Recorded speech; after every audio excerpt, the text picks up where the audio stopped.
do you read me? Be advised, you are coming in weak and unreadable. Say again, Com Tower. This is Pacho. Do you read me? Pacho, this is Com Tower. I read you Lima Charlie. Com Tower.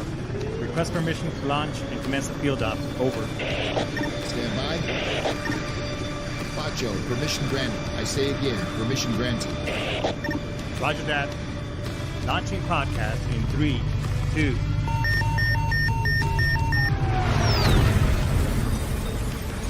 You are now entering the field op with your host, Pacho Correa, Chief Warrant Officer 3, United States Marine Corps retired. Get some. Hurrah!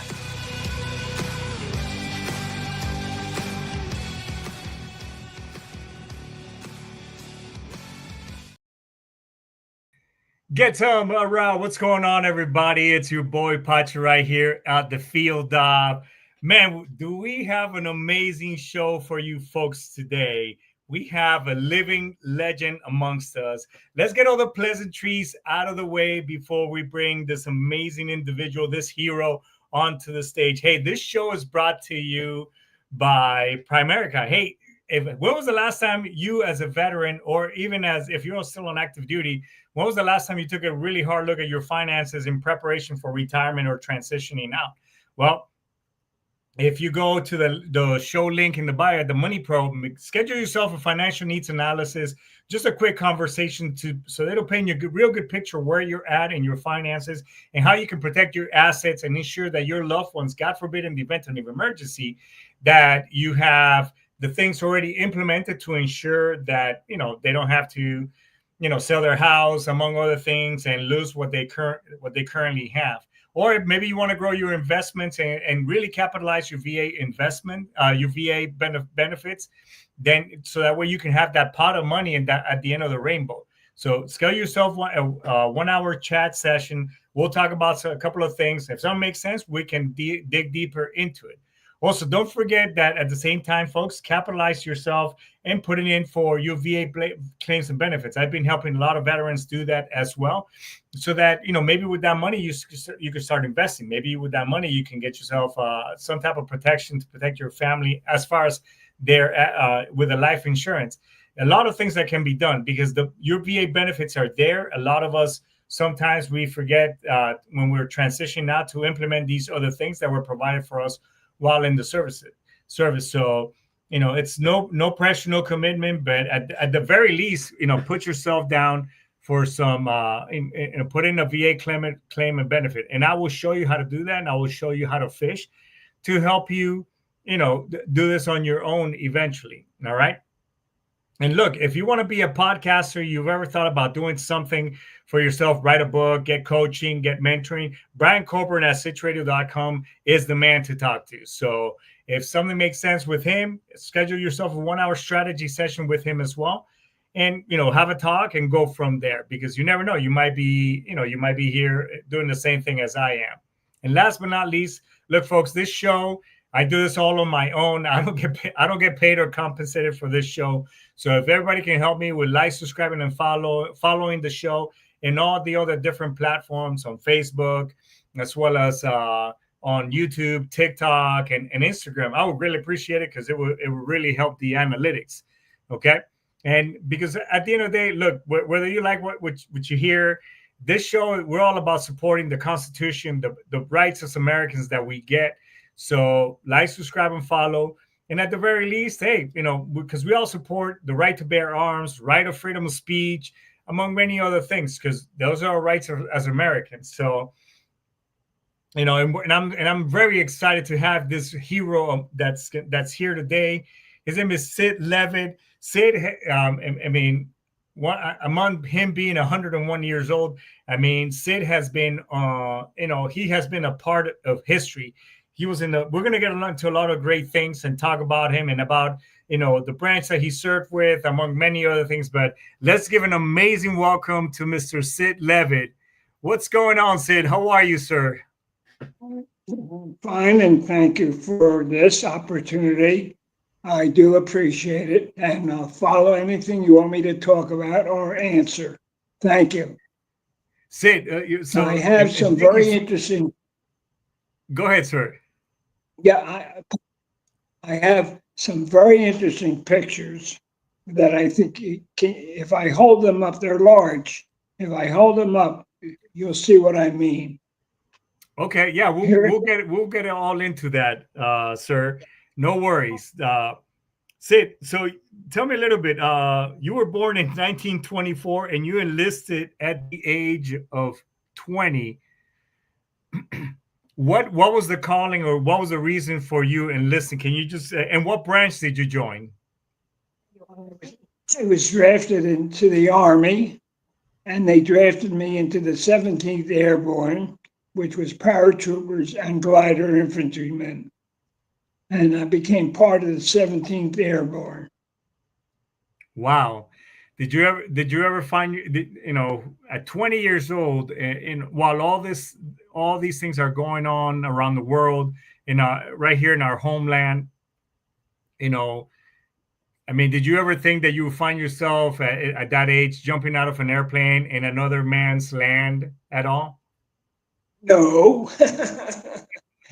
We did our training in North Carolina, and Okay. then we were transferred to Tennessee for maneuvers, and then we went to Boston and flew over to England, and we were taken by ship to Liverpool, and then we did more training in England, and then we went over for the Battle of the Bulge. And that's a great. Thank you so much for that great segue, Sid. And so you are, you're on a glider, and you're going into an austere environment, and here you are, you find yourself in the Battle of the Bulge and the Dead Man's Ridge, which, by the way, in the I'm a Marine myself, so don't hate me for that. uh, but the Battle of the Bulge, that's something that we because in our Marine Corps history we talk about that Battle of the Bulge. Can you share some perspective from your point of view as a young man, and you find yourself in during this time frame? Can you tell us a little bit about that, sir? Yes, we were. We went into the Battle of the Bulge, and we didn't have winter clothes. It was a bitter, bitter cold winter. Right. And everybody suffered from frozen feet and frozen hands, which I also have. And the reason we didn't have winter clothes was the general who bought clothing felt that the war would be over in the spring, April, and of course it didn't happen. And we all suffered from frozen feet and frozen hands. And once we got out of that, then we went back. We finally got some winter clothes, not very much. The Germans were very well equipped, very well. They had heavy overcoats, they had wool hats, they had gloves, they had fur-lined boots. They were really well dressed. So every time we captured a German, we would, of course, take his wool clothes off. So we would use them. that was Wow. that was the Battle of the Bulge. Bitter cold, bitter cold. And so a little bit about so here you are, during this whole thing, and tell me a little bit more about Bastogne and Dead Man's Ridge. 130 entered, and only 16 came out. What was that like, sir? Well, kind of tough when you saw how many men, whether they were sick or frozen or dead. As you see, 130 initially, we ended up with 16. So that was kind of rough. And then in Bastogne, we went in to help the 82nd and the 101st Airborne. And Patton came up, and we were able to hold off the Germans in Bastogne. By the way, we leveled Bastogne, and I just returned a couple of years ago to Bastogne. It's completely rebuilt. It's a beautiful, beautiful town. Beautiful. So, Wow. yeah, quite interesting. How so? Tell me a little bit more. You here you are at at that age at Bastogne. Obviously it got completely leveled and everything. What was it like when you went many years later, I guess as a civilian, and with a different set of eyes? You were going into combat during that time frame. Now here you are, in a different point in life. What was that like, and what can you tell me about your point as a young man then, and then many years later? What was your view on that now? Well, with the group that I went in, we admired what the Germans had done. They completely rebuilt that city. You don't see any damage whatsoever. At the center of town is loaded with beer gardens. So we were impressed by the amount of beer gardens that was available to us. And it's coming back to Dead Man's Ridge. Right. And that's where we suffered so badly. But I'll tell you a very interesting story. You might like this. So Okay. we're on the hill. Across this gully are the Germans, and we're busy firing at each other. And then it's the New Year is coming up, Christmas is coming up, and all of a sudden, the fires were being lit on the German side. So because you weren't allowed to have any fires, so we followed suit. We lit fires, to make it nice and warm. And then all of a sudden, the Germans started singing Christmas carols, and we followed suit. And it was very touching because you say, isn't this terrible, a war? And here they are, we're singing Christmas carols, they're singing Christmas carols. And at 5 of 12, we went back to shooting at each other. So that was short-lived. Very interesting, very interesting. No, yes, go ahead. I just went back to Dead Man's Ridge, and I can't walk it anymore, but my son walked 6 miles. And he says he found it very interesting.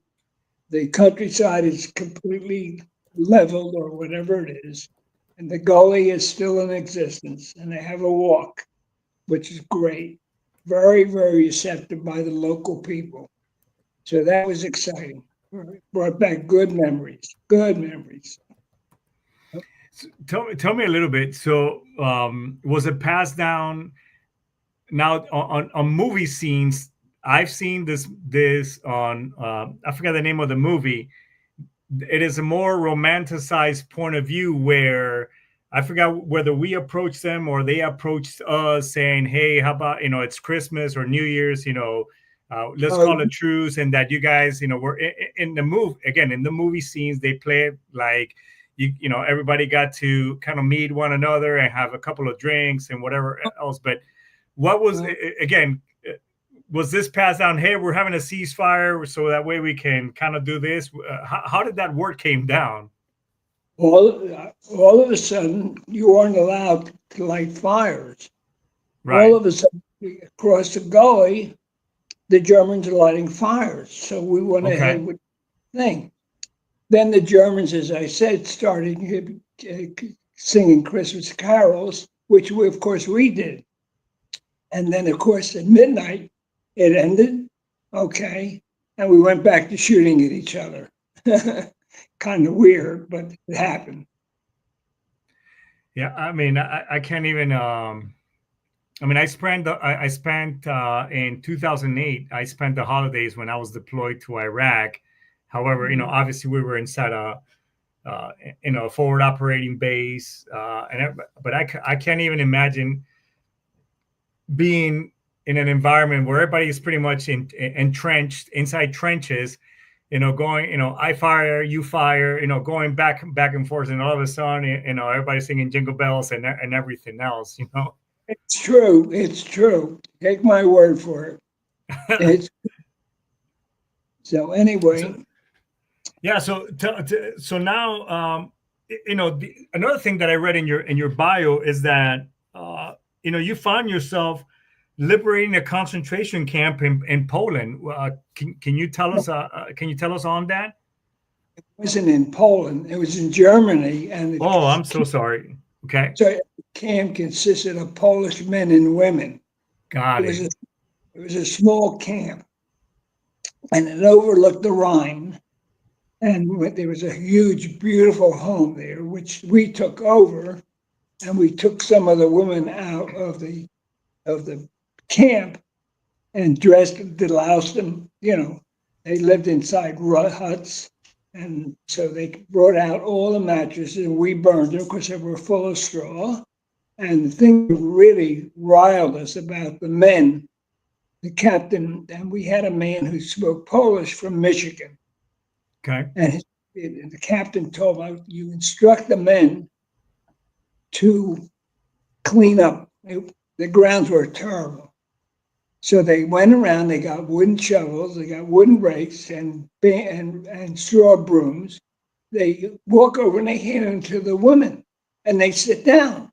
Whoa. So here they were in a concentration camp and they still did that kind of a work. Well, the captain went berserk and he kicked the guy in the rear and he said to him, you don't work, you don't eat. They got the message. They cleaned the grounds up. And what we did, we took some of the women in this gorgeous house with a huge bust of Hitler was overlooking the Rhine, and they made the beds, service, wash our clothes. So that was very, very interesting. There's 5 stories for you. There's 5 stories for you. Wow, that's. That's some stories I wrote down for him to tell you. Well, tell me some more. I mean, again, we all want. I mean, we're all here. It's all about you, Sid, and we want to hear. I mean, this is important stuff. I mean, you are literally a living history, and I mean, these are things that our youth nowadays need to understand and know, so that they can appreciate. Heroes like yourself. I mean, I'm not a hero. I mean, you are. So. Would you like to hear a very interesting story? Go for it. We got all the time in the world.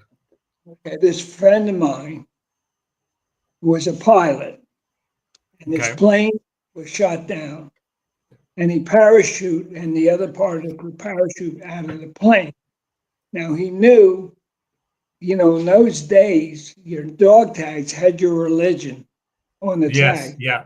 Yep, mine too.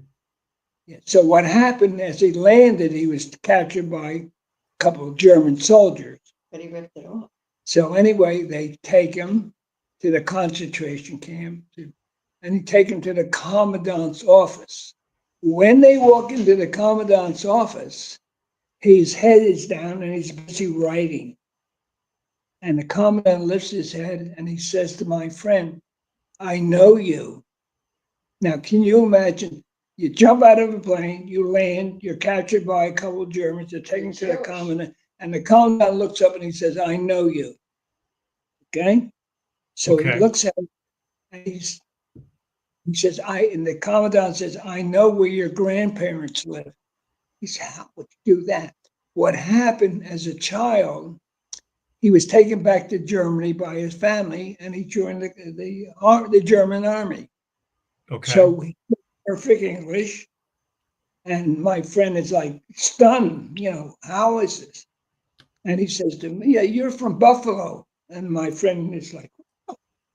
And he says, "I know the street that your grandparents lived on," and he named it. And now he's friendly with the commandant. He feels in the long run the commandant saved his life because he made sure he had enough to eat and he was warm. The reason he knew of him is because this commandant, as a boy in Buffalo, served newspapers to the grandparents. How's that for? So, yeah. He was the newspaper boy. Yeah, he was a newspaper boy at that time. And then wow, I literally just got goosebumps. I mean, how's that for, what is it called, 7 degrees of separation? Yeah, and he was Jewish. Oh, and he would needed to say, oh, on the way down, he tore his dog tag and threw it down. And the commandant asked, "Where's your dog tag?" And he says, "I lost it on the way down." So he accepted. He probably knew what the reason was. Right. So anyway, you want to hear another story? Yeah. So your friend was your friend was a POW then. Yes, yes. Okay. And Wow. he didn't get out of the camp until the war was over. And Wow. so you might like this one. We were in a little bit of a town, and the captain was a great guy. He never drank, and his aide, I ran into his aide, and his aide says to me, "Gee, McKinley is drunk." I said, "But he don't drink." He says he drinks. What happened? We started to get our mail. Now, in those days, you remember the #1 magazine was Life magazine. Right. Yes, Life magazine, and on the page, the front page, the cover is this girl is getting married at West Point under the swords. They hold the swords over. Right. Right. Yes. It was his fiance Oh my God. who was marrying this other guy. That's terrible. And that, That's terrible. Wow. yeah, That's yeah, some Jerry Springer drama right there for you. yeah. And this was Wow. we didn't have my outfit didn't have anything to do. We're moving through this other outfit who captured 3 German tanks. They were Okay. manned by women, huge women, big arms, big busts, and they had a bad thing. One of the women spit on one of the guys. Well, she didn't do that again. He took the butt of his rifle and smashed her in the mouth. Oh wow. Well, she nasty. She isn't nasty anymore. I can tell you. Oh, No, this I this mean, I mean, it's a different mindset, as when you're in that environment, and it doesn't excuse the situation or the action. It's just, as a combat veteran myself, uh, you kind of, when I went to Iraq, I was in my late 20s, and I mean, I remember, and just on the mindset piece, when you're in combat, you kind of accept things like, okay, well, what, who knows what today's like? Am I gonna live? Am I gonna, you're just like whatever. You just kind of go with the flow. Same thing with actions like that. It's just, again, doesn't condone the action itself. I want to make that clear to the listeners, but it's just one of those things that because yeah, the enemy is going to do whatever to dehumanize us as well, right? yes. But on the other hand, I got another cute story. Are you Okay, ready? go for it. Well, I don't know where we never knew where we were in Germany, Right. and we were in a gully, and I look up and I see the 5 men waving their hands, like, hey, hey, hey, hey. They're Italians. We're not even close to Italy. So Okay. we take. Now I'm going to ask you and your audience, what do you do with 5 Italians? I don't know, make pizza. You make them cooks. Yeah, they can cook. Yeah, and one thing they could open a can of tomatoes and make the best dinner, and it was great. But the next day they disappeared because that regiment took them back. Oh. Never saw them again. Oh Yeah. wow. I just a quick cook story. I grew up in a farm down in Latin America, and Oh, yeah, and so every Friday, so for vacation, once school was let out, we will go back. All the grandkids and everybody will go back to the farm, and basically we were additional help for my dad and my grandparents, herding cattle and all that stuff. So every in the house was a giant. It was pretty big, and on the side it was a store. Every Friday we would slaughter a cow, and that would get sold to the meat to the farmers in the area, so on and so forth, right? Moving years later, here I am in Iraq, and there's a couple no. of videos out there. So we had well, we used to eat meals ready to eat. I know you guys had tray rations back in the day, but so these things used to bring a heater. It was this phosphorus powder that you would stick the pouch inside and then add water and it will heat it up, right? Oh, We okay. we had given this to some Iraqi nomads that were outside of our camp as part of food. Again, we were just being kind and giving them food. Well, one of their kids ate that that the heater piece. One of the kids ingested it, which is it wasn't good. So they came running and they gave us their daughter was like, oh no. So one of our medics, one of our corpsmen from the Navy, took care of the kid and cleaned her all up and all that stuff. So as a thank you, they gave us 2 goats. So these goats sat in front of the CP, just bow for like 2 days straight. And then again, me having I'm not Mexican, but it was getting ready to be Cinco de Mayo. But we had a bunch of Mexican kids in our platoon and in our outfit, as you guys would say. Anyway, so long story short, I went and talked to the major and who was the XO at the time. I'm like, hey sir, what are you guys gonna do with those goats right there? He goes, and the guy's like, well, I'm Jamaican and I love goat, but I don't know what else to do with it. I'm like, well, can I have one? It's almost Cinco de Mayo, and I can butcher one. And he's like, really? I'm like, yes. So I went. There was an old foxhole on the ground. Anyways, I bled the goat, and then I skinned it. And then we broke a bunch of pallets and we cooked the meat and all that stuff. And for Cinco de Mayo, we were actually eating goat. The Oh, first time we had meat in a couple of months, and yeah. it was great. Yes, indeed. Wow. Everybody in the service had a great story. So there you go. You got a great story. And Yeah. I had trouble with the canned rations because Okay. I opened up the first time I ever opened up a can, it was spam and it stunk. So my buddies were from like Minnesota and Missouri, whatever. They loved it. So I made a deal with them. They had a can that had crackers, it had cocoa, and so I would every day and cheese. I would switch with them. I must eat cheese, cocoa, cookies for I don't know how many days in a row, but they were great. I was happy and they were happy. I got one really good story to tell you. Now Okay. we're moving through this forest. We don't know where Okay. we're at. We come through this forest, and all of a sudden we're on a green lawn, and in front of us is a castle. Castle had about 700 rooms. Whoa.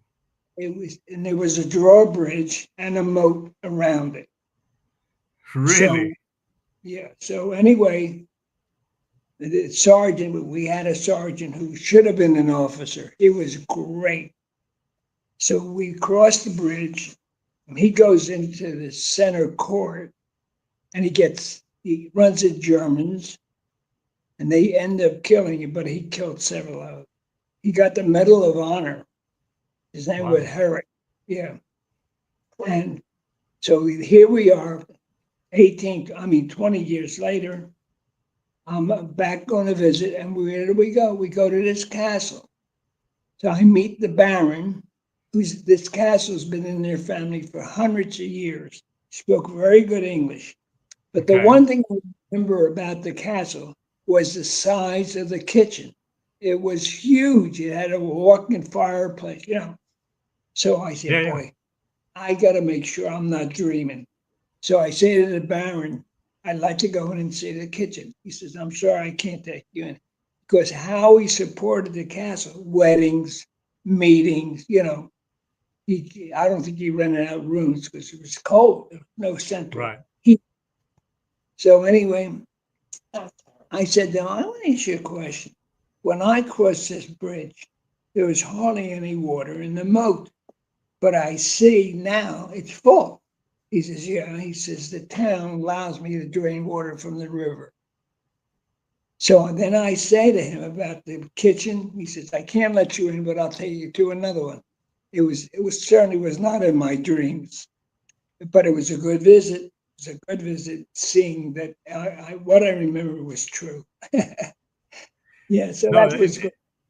Yeah, no, yeah. and to your point, going back to your story about you trading your cans of spam for cookies and cheese, you know, I guess in like 60, 70 years, nothing's changed, Sid, because we still to this day, service members, we get these meals ready to eat in these pouches.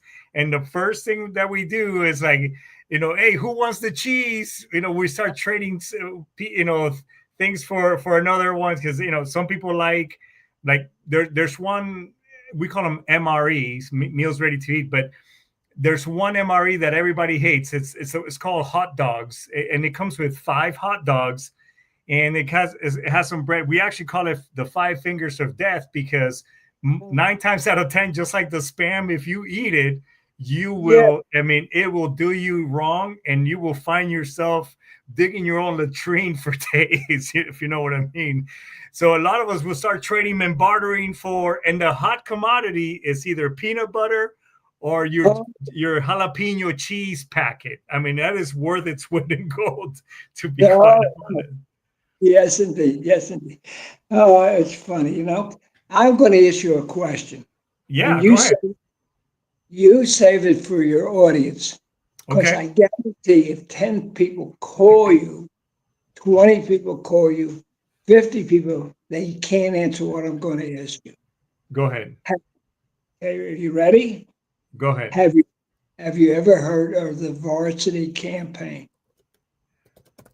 No, sir, I have not. You're certainly not the minority. Tell me a little bit about it. I got this picture I'm going to show you. I hope you can see it. This picture. I zoomed in on the. Let me do it. There you go. Okay, I see that. Now this picture is. Move it a little bit to your right, so that way it'll be better. There you go. Okay, I see the plane now. Okay. Change. He wants to show you the other ones. Hold on. Okay, go ahead. Yeah.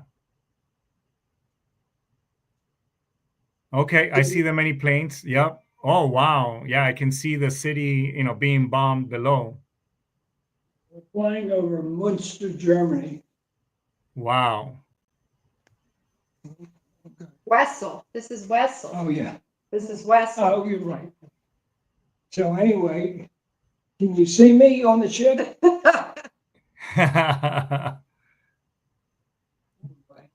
What's the name of the ship? That was something, of course, many thousands. The Wakefield.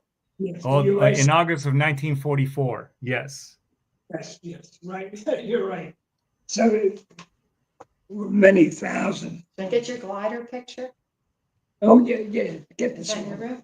So anyway, the varsity campaign consisted of 16,000 British airborne and my outfit, the 17th Airborne. Okay. So we went into attack and we landed. I landed in a glider. I didn't go in by parachute. I went in by glider. Okay. And it went very, very well. And we really beat up on the Germans. And that was the varsity campaign, which nobody knows about. Nobody. Yeah. I mean, I'm not a super history buff. I do love my history, but honestly, I've never heard of that. Now that's wow. a glider. Okay. All right now. So now this glider. Yeah. All right, now I'll show you another picture. Now you see this glider? Can you see that? That's pretty big. Yeah, well, it holds 13 men, a pilot and a co-pilot. A glider is made out of canvas, pipe, and wood, plywood wood floor. It can also carry a jeep. It carries a jeep. There's only 2 people, plus the pilot and the co-pilot. The reason it carries 2, they can't carry more weight. And these two men who go with the glider, I mean, with the Jeep or cannon, Right. they drive the Jeep or they fire the cannon. Now, the glider, as you know, only goes down one direction, down. Yeah. Right. So if you're lucky, I was lucky, the pilot, we found a good parking place. Because the Germans had rigged up poles, cables, spikes, holes. So lucky for us, our pilot found a good spot. So we came out all right. Most of the gliders were wrecked. You couldn't recover any of them. So it was an interesting thing and lucky. You had to be Right. lucky. So that was great. That was great.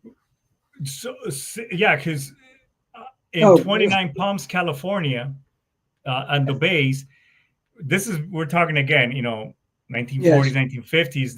There was at one point in time, they also did. I believe they had a glider school there at some point in time. So I'm not sure if that was part of this, but I wasn't aware. I mean, I knew that we used gliders during World War II, but I didn't know that they were so massive where they actually held, two squads, of men, along with the pilot, or let alone that they could hold Jeeps inside. I mean, I didn't know they were that big and they could hold Well, that amount of weight. British have much bigger gliders than we do. My Wow. glider was a Waco, WACO. Okay. And you can look it up. It's very, and by the way, Here it is. if you have time, you look up, It says wake up. you can look up Varsity Campaign. I think you'll be interested in it. Now, this is a glider in action. It says wake up here. Wow. Yeah, they're kind of fragile. Tell them how the guy. Wow. I mean, I'm literally learning something right now. This is amazing. Well, no, you had to be young. You didn't have a choice. Well, no, I mean, I mean, being in the military, again, I'll be 52 this year, and as much as I like to think in my head, I'm my own superhero, and that if I get recalled, that I would do it all over. I can't. I mean, it is a young man's game. I mean, that's why that time it's so crucial that when you're at that age, it's most enlistment age. And even heck, even as because I ended up retiring as an officer, but I mean, it's between a 20-year, and up to your late 30s. That is pretty much it. I mean, after that, I mean, we all get out pretty beat up and stuff, Let me ask you a question. Do you? I know there's a big complex down in Miami, the VA hospital. Do you Right. use Yeah. it? Yes. You get your medication from them? Yeah. I mean, I because I'm a retiree, I use both the VA and the retiree TRICARE as well. Yes, sir. Anyway, as a paratrooper, I earn $50 more a month. I think I Nice. earned $132 a month. That was with the increase. Yes. So let me ask you this, Sid. And I mean we're talking about some really really amazing stuff, but as being back then, obviously we have this conflict against the Germans, obviously because what they did to the Jewish community and everything. So how was it, here you are, a young man, Jewish, fighting against the it's like me saying, I was born and raised Catholic, nonetheless, how was it like from your perspective? How did you visualize these folks on the other side, knowing that, I guess, that they had something against you because of your religious beliefs? What was that like, sir? Well, I'll tell you what I did. I'm 18 years old. Okay. Meet the guys. I was in the mortar squad. Right. So I meet these, there were 8 of us, including me. Okay. And they're all Missouri and, Wisconsin, whatever. And I knew they'd never met a Jew. So I figured, so I meet the group and I introduce myself. My name is Sid Levit. I'm Jewish. I never had a day of problems because I was unique. No, he's talking, what did you think of the Germans? Because they were trying to kill all the Jews in the concentration. Oh yeah. It was like you couldn't get close. You see German prisoners or something of that nature. You couldn't stand them as a young man. There was too Right. much going. And I'm sure you can reflect in your service, the years you were involved, that you look at these people and you wonder why, why. It is what it is. And look at today. It's a zoo. It's terrible. You got a crazy man in the White House who doesn't understand people living, earning them a living, who became good citizens, not happy, not happy. Yeah. But Well, anyway. I mean, on that aspect, I mean, I can't, because we have people who listen and in different perspective, but that's the great thing about being an American and being in this great nation of ours that we Yeah. are a melting pot, and it doesn't matter at the end of the day whether you're on one side or the other. I mean, that's why Right. we all come together, and regardless who's sitting on that hot seat, Yeah. I mean, he is my command, just like I haven't liked any other individuals that that were leading the office, regardless of the fact. I mean, they were the commander in chief, and I still want them to be successful. Right. I mean, that's what we do. As I like to say, because we're service members through and through, regardless whether you're still on active duty or out of the service. I mean, yes, sir, yes, ma'am. 2 steps back, about face, and we keep marching forward. Yeah. Sid, tell me about your lucky hat. I see that you're wearing your lucky hat. Tell me about it. See, I'm an ordinary person, but when I wear this hat, somebody will buy me a drink, they'll buy me dinner. You're going to get a kick out of this. Yeah, go ahead. I was invited by the honor flight. Are you part of the honor flight? No, not yet, sir. Don't waste your time. It's wonderful. They'll fly you to Really? Washington. They'll feed you. You don't put your hand in your pocket. The honor. Go online and go. If they have a flight from Miami, which they do, because I flew from Miami, Okay. go. We went when cherry blossoms came out. Okay. Washington, D.C. was a zoo. We come out of the airport and there's a cop car in the front of the bus, in the back, and on both sides, cop cars. They load us up and we start to go into Washington. It is a zoo with your tourists. Everything stops. They blew their sirens. Everything stops. And you go to all the natural and valuable monuments. They're waiting for you. You don't do Wow. it. You just walk. That's all. And then they fly you home. It's a big day. They'll pick you up around 4:30 from Miami, Okay.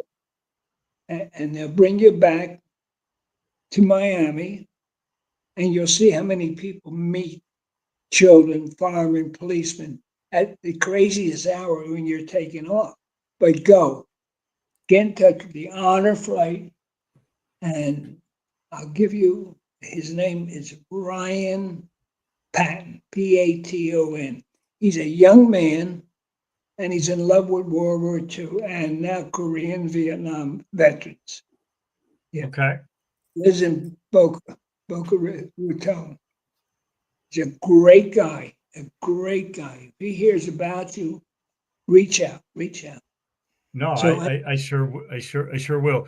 How'd you come across your lucky hat, or what's the story behind it? Who gave it to you?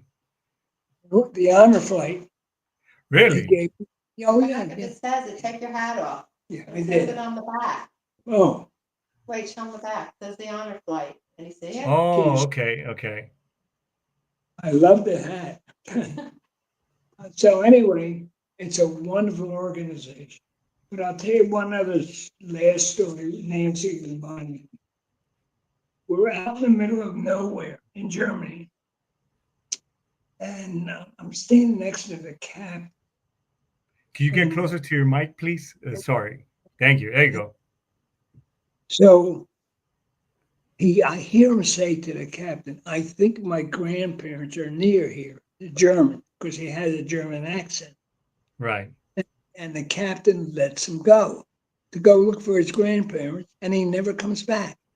Later on, I realized he was out to spy. He was trained in the United States because he spoke the language to check to see if there were any German troops around, when there were any guns or whatever it was.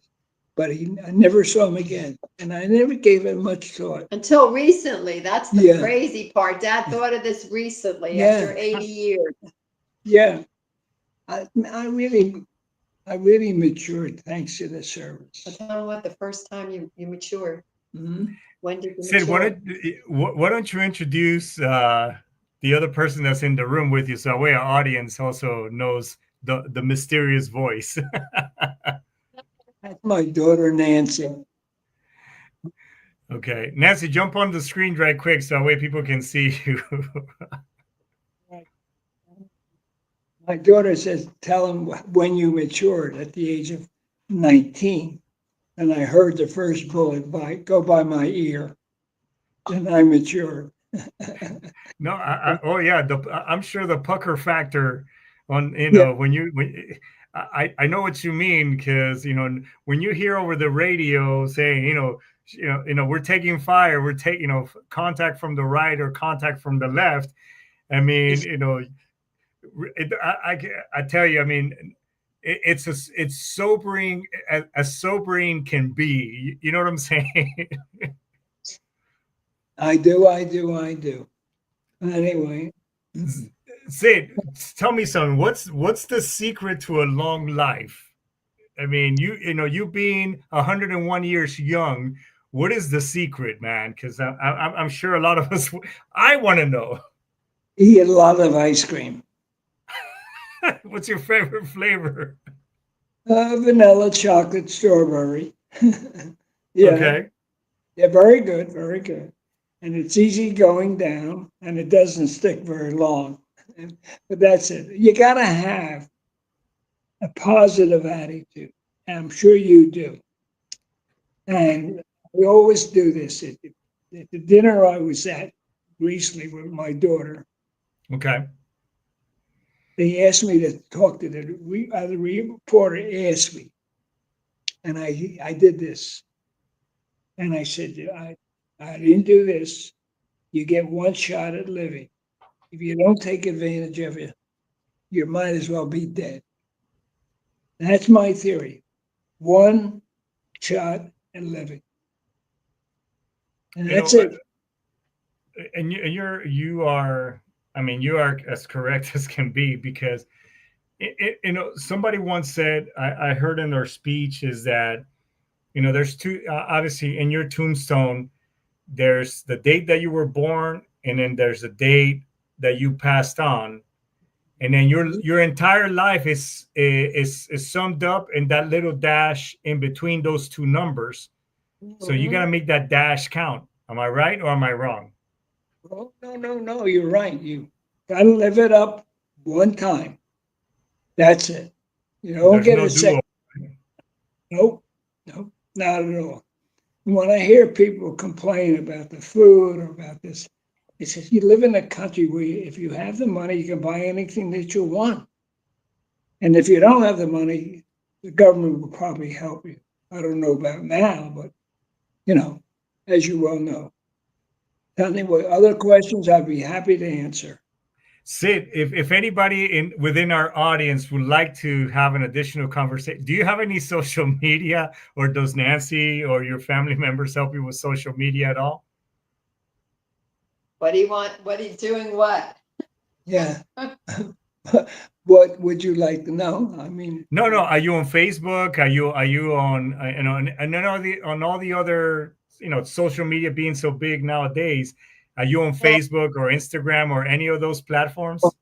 Facebook, but he doesn't do it. no, I'm not. Yeah, You're I not you're really not on TikTok doing dances or anything of the sort. think for that.